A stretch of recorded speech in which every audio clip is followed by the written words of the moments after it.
Welcome to Your Family's Health, the program that focuses on healthcare issues with unique and different modalities for taking charge of your health today. Experts talk weekly with our continuing roster of guests from around the country and right here in Nassau County to keep you up to date on the latest health issues and trends.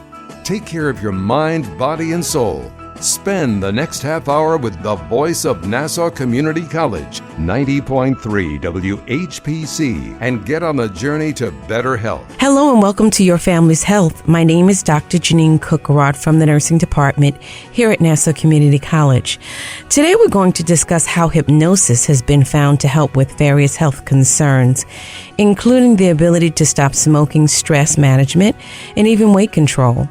My guest today is Terry Beaner, a certified clinical hypnotherapist who has been helping adults, teens, and children make significant changes since 1992. She is the owner of Easy Changes Hypnosis, located here in Nassau County in Valley Stream. Terry, welcome to Your Family's Health on the voice of Nassau Community College, 90.3 WHPC. Welcome. Thank you. And so tell us a little bit about yourself and why you decided to become a hypnotherapist. Okay. I'm passionate about what I do because it helped me personally before I got involved. I love helping people. I was a heavy smoker, and in the 80s, I gave it up with hypnosis and I never went back. When I became pregnant, I gained 60 pounds and only 10 pounds came off after I had the baby. And hypnosis helped me change my eating habits to lose the weight. And the good habits that I learned through hypnotherapy stayed with me throughout my life. I was also a very phobic person. I had several phobias, which the triggers of those phobias caused me to faint. And after a while, I was fainting several times a week. And the fainting was a form of a panic attack. So I had tried talk therapy, medications, but nothing worked for me. And eventually I developed a fear of fainting, so I was fainting even more often. Then during my training in hypnosis, I volunteered to be a demo for a class that specialized in phobias. The instructor used various techniques on me, and by the end of the class, I'd say it was a 10-week class. By the end of the class, I was able to face my phobias, and I haven't fainted since, and my phobias are totally non-existent anymore. So how are you defining hypnosis? The hypnosis, I do clinical hypnosis, and it focuses on helping people make positive changes that they want to make. I work with the subconscious part of the mind by inducing a heightened state of awareness during which a person becomes very suggestible and changes can be made. And that state allows me to help people break negative habits or achieve positive goals. So I'm sure you're aware that some people may be skeptical about hypnosis and the whole generalization of how it works. So tell me how you convince people to give it a try. Well, first of all, it's important that you're educated in hypnotherapy. Hypnosis is a very natural state of mind, one that we visit usually several times a day. A very light hypnotic trance could be daydreaming, reading a good book, or watching a good movie, even playing a video game when you're kind of in a zone and you're hyper-focused and everything else seems to be a blur. So there's nothing really unsafe about hypnosis as long as the person you're working with knows what they're doing. And what is your specialty and why did you choose it in terms of hypnosis? Well, as I mentioned before, I went through a lot of agony with phobias and fears. So my specialty is helping people alleviate fears, phobias, and panic attacks. Do you believe that everyone can be hypnotized? Pretty much so. The only people I've come into contact with who couldn't be were people with a mental deficiency or people who wanted to prove that they couldn't be hypnotized. It's not, you're not asleep, you're not going into another dimension. You're simply going into a deep state, almost like a meditative state, except you have a goal, and you're working with that with the guidance of a hypnotherapist. And so what are your credentials to be a hypnotherapist? Well, I'm certified in a lot of different types of hypnotherapy. I was a teacher, so I have a college education, and I trained out in California, which was at the time, I mean, this was 32 years ago. It was the American Institute of Hypnotherapy. I believe it moved from California to Hawaii now. I have a lot of different certifications and things like certification, hypnotherapy with weight control, emergency hypnotherapy, working with first responders to help them use the right words with patients who are in shock. When you're in shock, you're actually in a somewhat of a hypnotic state. Quick question. What is the difference between conscious mind and the subconscious mind? And when is it that you hypnotize a person? In what state of mind? The conscious mind is the one I'm speaking to right now with you. It's logical and it judges. The subconscious mind is the part of your mind that holds all your memories, everything you've ever seen, experienced, heard, tasted. It's kind of like computer memory, and it only responds or reacts. So when you're hypnotizing a person, you're actually speaking to both parts of the mind. The person knows, they're not asleep. They're aware of what's going on. But when they're in a deeply relaxed trance, state of hypnosis, hypnotic trance, their subconscious mind becomes much more suggestible than if they were just wide awake listening to you. And I use the imagination a lot. Like if you've ever had a dream and it seemed very real, imagine someone guiding you through that dream and maybe changing the outcome. So take me from a session from start to finish. If a person or patient comes into your office, how do you approach a therapy session and how do you end it? And what do you do in between? It's a good question. The first session, and I'm very clear about this beforehand, I never hypnotize the first session. We sit for about an hour and talk. I ask a lot of questions related to the issue they're coming for. And I take a lot of notes, build a rapport. They get to know me. The idea is I want them to trust me and understand what's going to happen and feel confident in the process. And after that, I create hypnotic sessions relating to using the information they've given me and some of the techniques that I might know, depending on what it is. It's very different if you're helping someone give up smoking than if you're helping someone get rid of a phobia. It's totally different.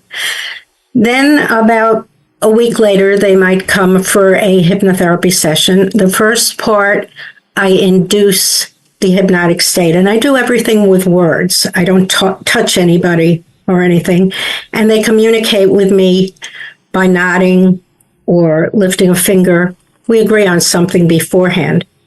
They'll have their eyes closed. They'll be in a comfortable position. I've been doing virtual since the pandemic. Before that, I had an office with a recliner. I still have it, but I have turned to virtual via Zoom. And we've all found that it's pretty much the same results.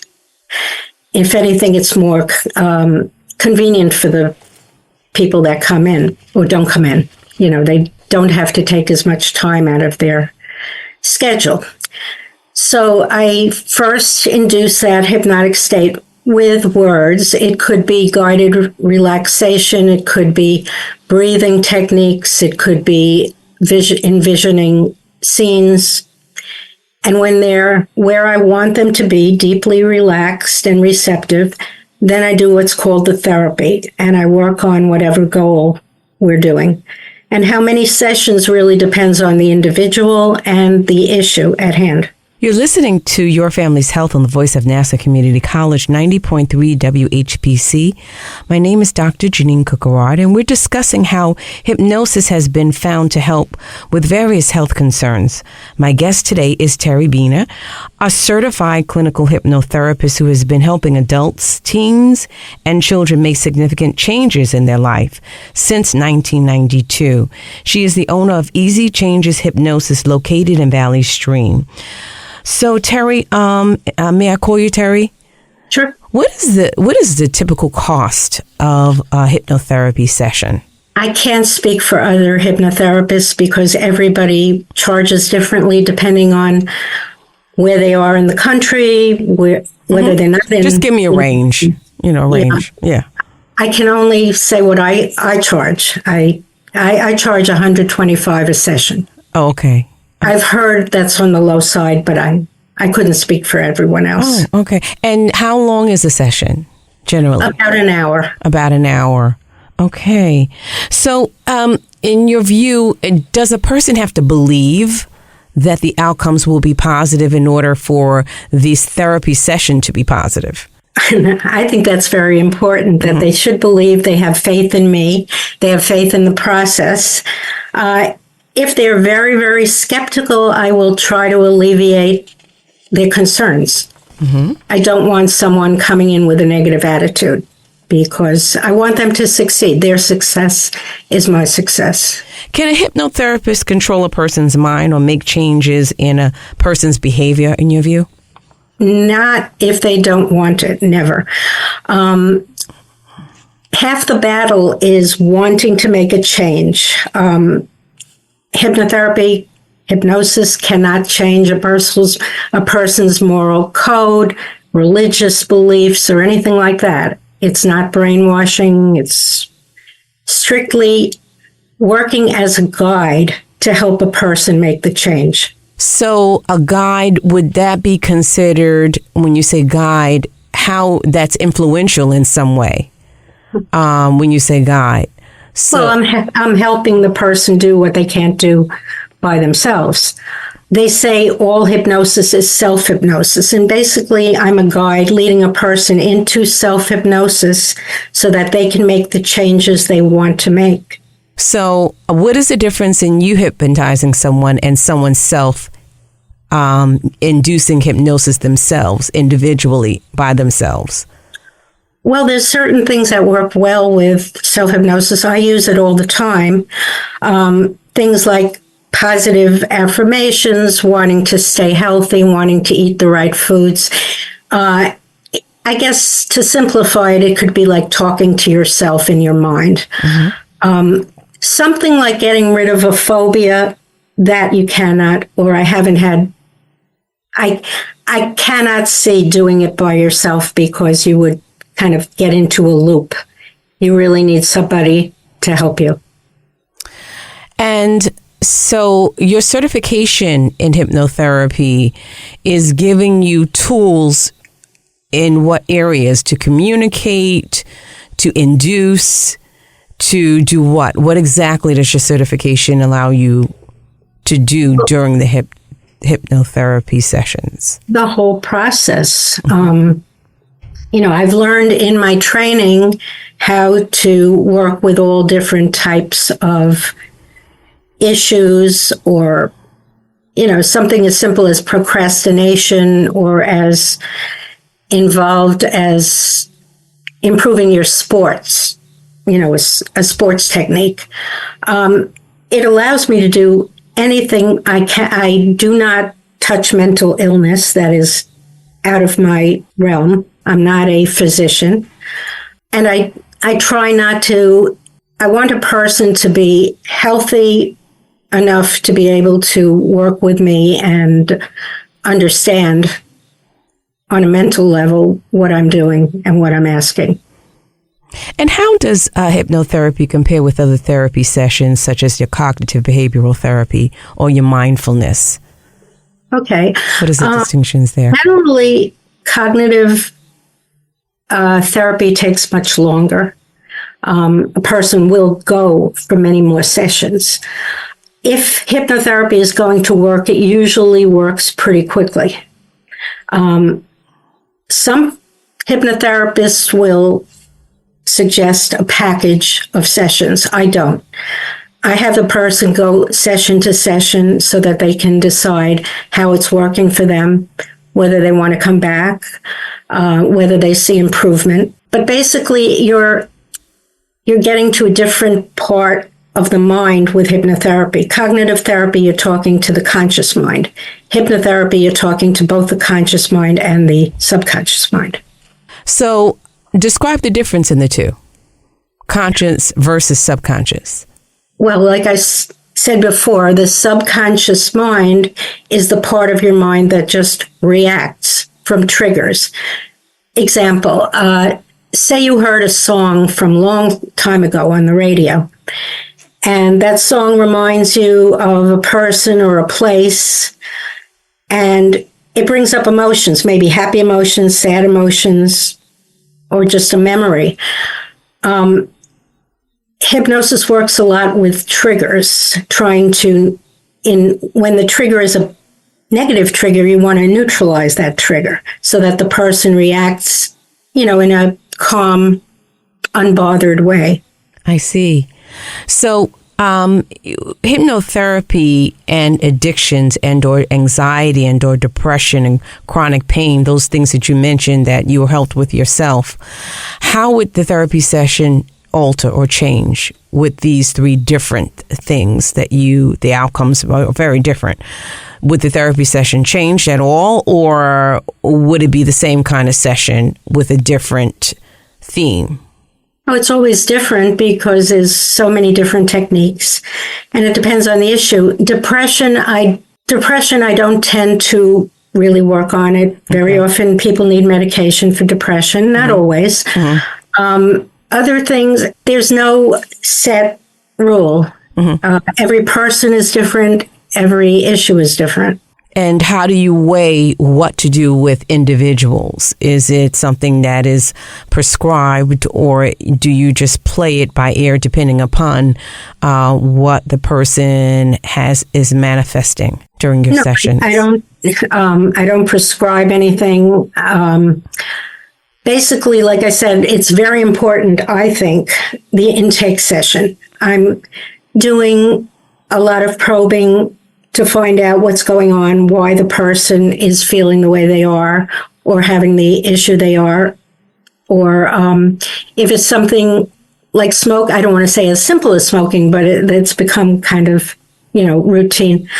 I want to find out their lifestyle, what causes them to smoke, whether a certain person makes them smoke more or stress does.